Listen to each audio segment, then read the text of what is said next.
Hello, my name is Shanita Monique and welcome to my channel. Hopefully you saw part 1 of Everyday Male Narcissist, and today we're going to discuss part 2.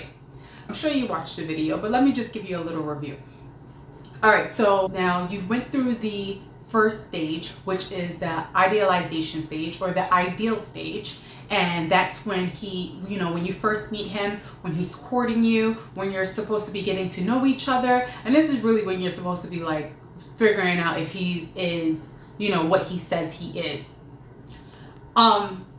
Then all of a sudden you jump into stage 2. Now let me paint a picture for you of how you move into stage 2. Imagine you're going to an amusement park for the first time.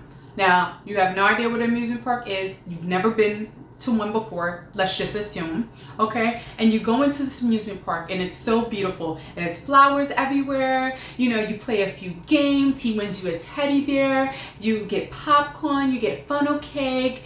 He's just saying, okay, well, what else do you want to do? And you're just happy-go-lucky, hopping around the park, just enjoying the bliss of it.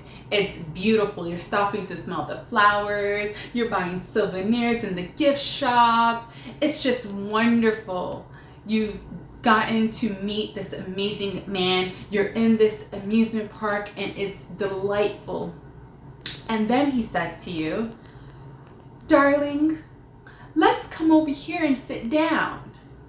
And you say, okay. And you go and you sit down. And somehow a lever comes down in front of you and you're looking at him like, well, what is this? And he's like, oh, it's nothing. Just hold on. And all of a sudden you hear the clinking and now you're on a roller coaster and you're going up and you have no idea what a roller coaster is because this is your first time at an amusement park. And now you're stuck on this roller coaster and you start clinking up. And you know how when you go when you're on a roller coaster and right before you hit that drop, there's that clinking, that anticipation, that gunk, gunk, gunk, gunk, gunk. And you have that anticipation of like, okay, oh my God. That nervous feeling. Yeah. Welcome to stage 2 with the narcissist. In stage 2, this is where his mask is going to basically come off a little bit. This is where he's going to start peeling back that Prince Charming, that guy that actually his representative. That's when like his representative is going like all the way to the side, and who he truly is now coming out. Oh, and this stage is called the devaluation stage. It is also called the devalue stage. And it means that he's now going to devalue you, unfortunately. And the first stage, you were the cream of the crop. You were everything. He gave you everything your little heart desires. And now, slowly by slowly, he's going to start nitpicking at it. He's going to start taking it away from you. And he's going to do it so subtly, you're not going to realize what is taking place. So this starts to look like, your relationship is perfect. And then all of a sudden he starts having attitudes with you. He starts having problems with you. It seems like he's nitpicking at you. Before, he loved the fact that you were thick. He loved your curves. And now he's looking at you and he makes little comments like, you know what? Maybe you shouldn't eat that cake. Like, you starting to put on some weight. And you're like, starting to put on weight? I was the same weight when you met me. He's like, yeah, you know what? I don't think that you should eat that funnel cake. I don't want it looks like it's going to the wrong spots. And you're like, what? And then what that does is it plants a seed into your mind, and you say to yourself, am I putting on weight? You start questioning yourself. And what he's done is he's planted a seed of insecurity. He's planted a seed of doubt within you. And what happens is that when you plant a seed of doubt or insecurity in somebody's mind, eventually that seed, like everything else, is going to grow. Any insecurity that you divulge to him within stage 1, anything that he that he took. So basically, like when you're telling him things, intimate secrets about yourself, all he's doing is just keeping a record. So if you had some type of insecurities about your job or how much money you were making or whatever the case is, then that will be a little bit of a seed. So he'll put in your seed like, well, do you really need that job? Like, do you really need to go to work every day when I am willing to provide for you? I'm willing to support you. Like, what do you think, that I can't take care of you? Is that why you're going to your job every day? And you're like, and you're thinking to yourself like, well, no, not really. Like, I didn't really think of it like that. I just, I'm just used to, going to work and providing for myself. That's kind of a way that he would use to, get you to put less of yourself into your career. And this is him starting to pull you back a little bit. There's all types of techniques. Another thing is that when it comes to him nitpicking fights and starting like petty arguments with you, it could be something so minute, so small. Like you can be, running an errand one day and you run into, a guy that you used to know, or whoever, maybe a childhood friend, this could be anybody. And he will accuse you of, having something going on with that dude. Or he'll make little sly comments, little sly jokes about it. Like, you still got a thing for him? Do you still like him? Like, I saw the way you looked at him. Or he'll say, I saw the way he looked at you. And you're like, no, like, absolutely not. You're bugging. He'll use that, and that'll turn into a little argument, a little tiff. And you're like, what is wrong with you? What is going on with you? And then he'll come back and maybe he'll retract it and be like, you know what? Never mind. I was just playing. I'm just messing with you. And it's like, and you're thinking to yourself like, okay, that was weird.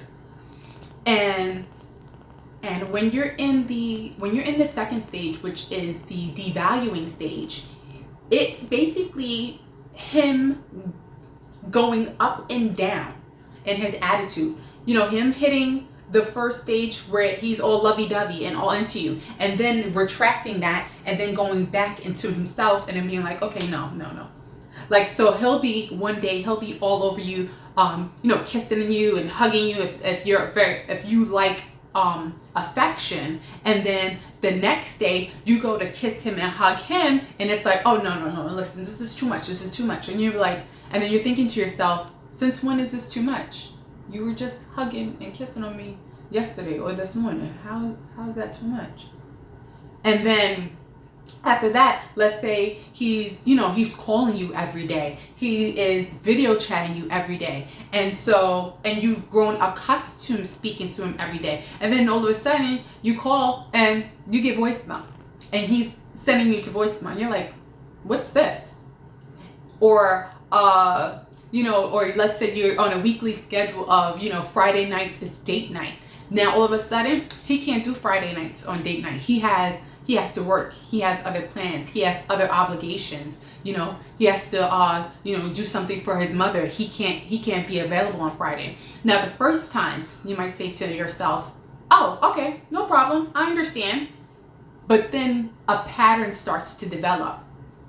And now during this pattern, as this pattern starts to develop, you need to realize that don't trust the words that he's saying. Trust the patterns. If somebody is coming to you and they are constantly on a high and a low, that's what you need to pay attention to. You need to pay attention to the words that they're saying, and also if the words is matching up to their actions, because that is going to tell you the truth.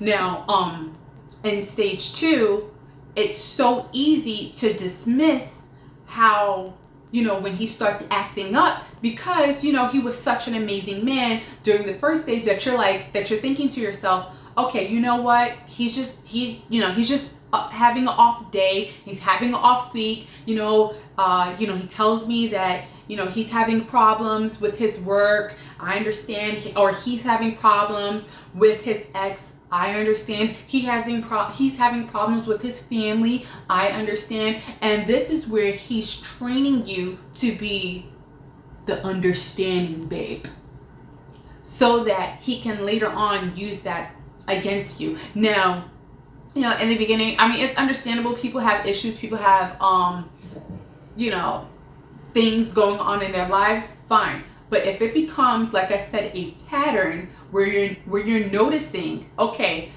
every Saturday you have an issue with your mom, and that leads you to spend the night out.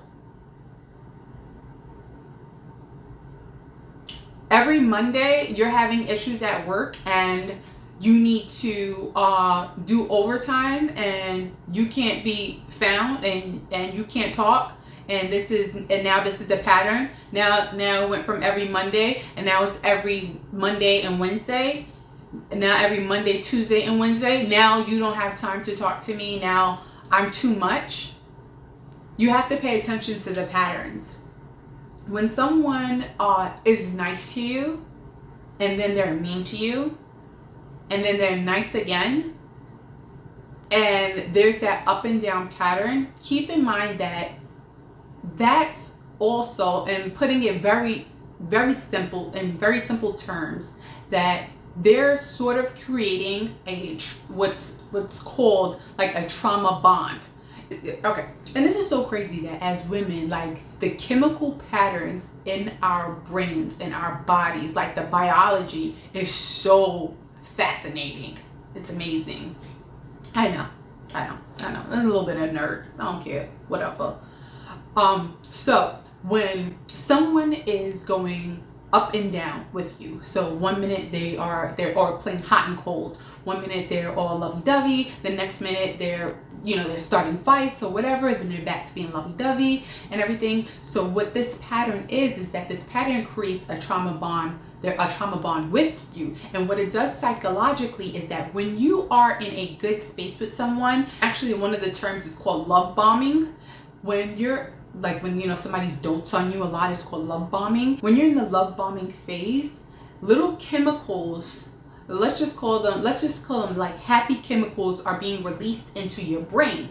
And and that's when you're feeling serenity and happiness, and basically contentment and excitement, and all these little chemicals in your brain is going around, and they're just jumbling up, just confusing everything. This is why you can't, when you're in love and when you're really into somebody, why you feel like your head is spinning half the time. Whenever that person brings you down, you have a fight, you're upset, you're crying, whatever, there's another form of chemicals that is released. Let's just call them sad guys. And what happens is that your body gets used to having the happy chemicals, and then when he goes back into the love bombing phase, when he goes back into the being affectionate and and caring with you, that's when your happy chemicals is released again. And then when he has an attitude with you, and when you're sad and you're arguing and you're crying, that's when the sad chemicals get released again. And that is what actually forms a trauma bond. Now, it's way more complicated than how I'm explaining it, and if you want to read up on it, by all means you can, but I'm just making it as simple as possible. These chemicals, the sad chemicals and the happy chemicals, are really amazing, because the happy chemicals you get as a woman, you get those happy chemicals whenever you're forming a bond with your child. Like whenever you give birth to your child and you're nursing, you're taking care of the baby, all of these chemicals are being released in your brain. Also, when a person uses drugs, that's the happy chemical itself is what's being released in your brain. And then when they come down from that high, let's say, that's where the sad chemicals is released. And that's why people have these addictive relationships, whereas they are in these toxic relationships and they have no idea how to get out of it. And when you're dealing with a narcissist, that's basically what he's creating within you. He's creating an addiction that you are unaware of. This is why it's so evil. You're just unaware of the fact that you are being super manipulated, and somebody is about to, like, somebody's literally taking you on a roller coaster that you did not agree to get on whatsoever. And it's very sad. It's very sad. And depending on and how far you go with your narcissist, sometimes it takes months to get up to stage 2. Sometimes it takes years to get up to stage 2, depending on how badly he wanted you entangled.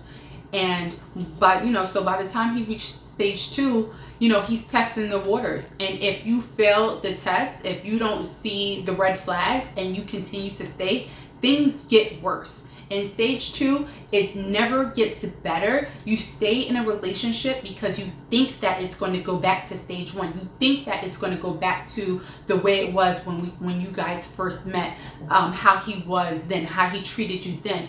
And the sad reality of it is that it's never going to go back to stage 1. That person that you fell in love with in stage 1, that person that was courting you, that is his representative. That is not who he is. Stage 2, that jerk, that guy that calls you names, that guy that comes in and breaks up the house, or whatever it is that he does, or if he threatens you, whatever it is, has a nasty attitude, puts you down, feeds on your insecurities. That is who he is. Trust and believe that person is who he really is. That other guy, that ain't him. This is him. Okay? So, and I hope that this gives you an understanding of how women are able to be in toxic relationships and are reluctant to get out of them, because you can see a woman and that her man is beating on her and she stays, and you're like, yo girl, you mad dumb, like how you stay, like I don't get it, like it can't be that good. And it's because she has a trauma bond with this person. She has an addiction unbeknownst to her. Did I say that right? Whatever. She has an addiction with him, and that's what keeps her in the relationship. The fact that sometimes you have women that already had trauma bonds from past relationships or from childhood trauma that wasn't addressed, that wasn't dealt with, and now they're getting into this new relationship with this guy, is able to weed that out. He's able to see that, and guess what? She makes a perfect victim. She is a perfect target for the hell that he's about to put her through, and he knows that, and she has no clue. She's thinking that she's in freaking riding off into the sunset with Prince Charming. Meanwhile, he the prince, all right, the prince of darkness. Okay. And I was going back to say that you have, certain women that have, that have formed trauma bonds in their past or from childhood. And what happens when you become an adult is you get addicted to toxic relationships. So now you think that when a man comes and, and he is assertive and he's decisive, and but it's going to the extreme, you think that that's attractive. You think that it's attractive when a man comes to you and he tells you like, yo, I'm not out here playing with you. Like I will choke you, or I will shake you, girl. Don't play with me. Like don't let me catch you out here talking to another dude. Like I will put hands on him and I will shake you. If you have past trauma and toxicity issues within yourself, you're gonna find that attractive. You're gonna be like, stop playing. He talking about he wanna shake me. I wish he would shake me. Like, and you don't even realize that that's toxic, girl. What is you talking about? Don't let that man do that to you. And it's crazy. And then you have the same woman that gets involved in these relationships with these toxic men, and it's just a roller coaster. It's just an ongoing circle, or they're just continuing this toxic roller coaster, is this ongoing wheel that never stops, because nobody is realizing, you know, how they're contributing to this toxic behavior. And another form in the devaluation stage is going to be, you know, him dealing with other women. Now, in the first stage, you had no idea about the other women, but in the second stage, this is when this is where he will allow you to see him doing certain things that you know is not right. So now, he'll do things like purposely leave his phone unlocked so that you can go through it and see that he's texting somebody else or calling somebody else. This is all a tactic, all right? Or let's say he basically, in stage 2, he will not try to hide the fact that he is involved with other women, although he is supposed to be in a committed relationship with you. This is where the discard, this is where the devaluing starts. This is where, you know, you have no proof of him cheating, but yet there are little red flags here and there. There are little signs here and there. And believe me, honey, he's allowing you to see the signs, because in phase 1, there was nothing. There was nothing, you know? And stage 2, you're like, yo, where does this girl come from? She wasn't calling you before. Like, what? No, that's because he stopped hiding. He wants you to find it. He wants you to see that there are other women out there. This is so that he can instill in you the insecurity that you need to now fight for his attention. You need to now fight for his love. You cannot give up on him, because you have to remember that he's able to go back to phase 1 at any time, which is a lie, depending upon this, you know, where you're at in stage 2. Like, so, you know, he could leave little nuggets here and there, like you uncovering, you know, women's phone number, or, you know, he comes home, he smells like perfume, and you're like, what?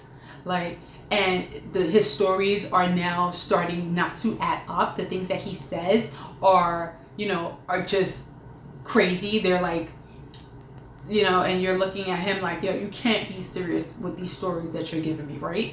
And now you're like, okay, are you cheating on me? Is that what's going on? Are you seeing somebody else? And now you're starting to question him. And every time that you question him, every time that you bring something up, now that turns into an argument. That turns into a fight. And what does he do? Take off, baby. And keep in mind that when he takes off, when he leaves, it's, as women, we think, oh, he's taking off to cool his mind. He just wants to, you know, clear his head, and, you know, and then he'll come back and we'll discuss it, and we'll talk about what the problem was. And no, that's only in a relationship that is mature. People will step back from a heated argument to recoup. That's only when the relationship is not toxic, honey. When the relationship is based on toxicity and it's toxic, he is not going to cool off. He is going to get heated with someone else. That's what he's going to do. In your little breakups, you think that you are stepping back to get yourself together and he's going to miss you. No, he's out with the next girl. He's sleeping with the next woman. He uses that opportunity to be with whoever it is that he is talking to, whoever it is that he has in stage 1. That is what he's using as, I think, how he's able to juggle multiple women. Okay, so you're at home pissed off, crying, can't reach him. He's sending you the voicemail. That's because he is over here with this chick, buttering her up. Didn't reach stage 2 yet. That's where you are. Stage 2 can last for years. Stage 2 can last for the duration of your relationship. I'm not really sure, but really, when you get into the devaluing stage, that's where you really need to leave. Where you really need to you know, get out of it, because it's only going to get worse. And you can't go back and forth. You can't think that, oh, if he's cheating, then you're going to start cheating. If you caught him with another woman, you gonna beat her up. If if he does that, then you want to slash his tires, you're gonna key his car, you're gonna set his clothes on fire. You can't do any of that, because at the end of the day, that's what he wants.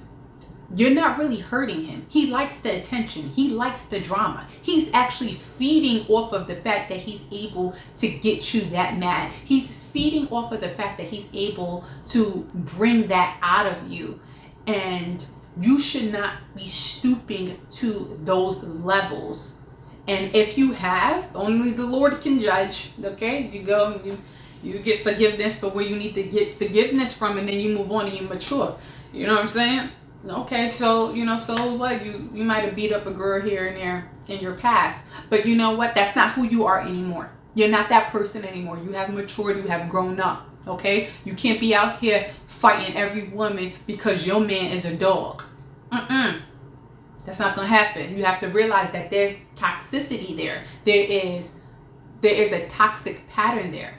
You can't be mad at her because you don't know what he's telling her. You have to look within yourself and see, okay, why am I willing to fight this girl, this woman, for this dirty dog man? That's you. Why am I willing to set his car on fire and go to jail? Like, is it that good? Is it that good? Is it that good? Okay, it might be a little good, but like, you know what I'm saying? You could do better, all right? Like, it ain't jail good. You know what I'm saying? It ain't that good. Nothing that good. Nothing that good. You got to be delivered, girl. So keep that in mind. You have to work on yourself. If you know that you've been in fights with girls, you have, broke some windows, then, you really got to look at yourself and know that you need to leave that man alone. You need to leave everybody alone. And you need to go back into what is originally hurting in you, because obviously you saw something in you in order to create that trauma bond. So you just go back and you heal that, and you know what I'm saying, then you have a brighter future ahead of you, honey. Okay, another thing that also happens in stage 2 is unfortunately though, which is probably the saddest of stage 2, is that if he hasn't hooked you completely emotionally, if he doesn't feel like you are invested to the point where you would leave your career for him, you would leave your family for him, you would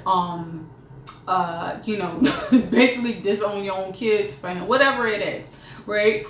Then what he'll do is within stage 2 is he would probably marry you if he is not financially stable, if he doesn't have his own money and you're a person that has their own means, then most likely he will marry you so that he could gain that hold on you. Another thing is that if he's unable to marry you, he will get you pregnant, and by getting you pregnant, now forms a bond between you and him for basically the rest of your life. And this is what he's trying to do when it comes to either getting you pregnant or marrying you, is because he wants to have you entangled for the rest of your life. He wants to have what they call as narcissistic supply for the duration of your relationship, which is your whole life. He wants to be able to keep you on a up and down roller coaster for forever, because when it's good, it's okay, but when it's bad, he loves it and he feeds off of it. To know that you are going crazy over him, literally crazy over him, gives him such a feeling of satisfaction, of worth, of of power. To know that he can degrade you and bring you to that, it's like holding you in the palm of his hand, and he loves it. And what better way to place your hands around someone's neck than to basically trap them in a marriage or trap them with a baby. You know, but a lot of times you hear the talk of, you know, women trapping men that are, you know, of a certain financial means or whatever. But but you know, majority of times, especially with you know, lower class or middle class, it's actually narcissistic males that are out here trapping women with babies. You have a career, you have your stuff together, you own your own home, or you have your own place. You really didn't need a man for anything because you've been doing it, you know, for yourself. You just wanted love, and he sees that, and he wants that for himself. He's like a little vampire. He wants to suck your freaking positive energy blood. He wants to suck whatever blessing you have out of you. And, you know, especially if you are a woman that, you know, of a certain age, because, you know, let's face it, if you are a woman probably over the age of 30 and you don't have children, or you want children, like, you know, basically you are a good target for a narcissist, because he knows that, you know, women of a certain age, like, you know, the biological clock starts ticking, and, you know, you start having baby fever, and you out here looking for some sperm, you know, and he got the sperm. He got the sperm. So here you go. So yeah, it's very sad. It's a very sad situation, and unfortunately, you know, it happens to a lot of women. It happens to like so many women, and you know, you really don't know what you are involved in until it's too late. Until you take, you know, you in the marriage and you realize, oh, wait a minute, I think this was a trap. Until you are, you know, in your pregnancy, and you know, and you get to a point where you're far along in your pregnancy, and you're like, oh, wait a minute, this was a trap. It's very sad. It's a very sad thing, you know. And I'm deeply sorry for any woman that has to go through that, any woman that has experienced that, because yeah, I know how it feels, and this is why I'm doing this video, to tell you what the signs are, to tell you what to look out for, to protect you. Because I think that for every one male narcissist, I think there are at least 20 victims. There are at least 20 women that he has come across, and that are in various stages of the relationship with him, and basically have no clue. You know, when we grow up, nobody really teaches us, you know, how to heal from toxic relationships. We just watch it on TV, listening to the music.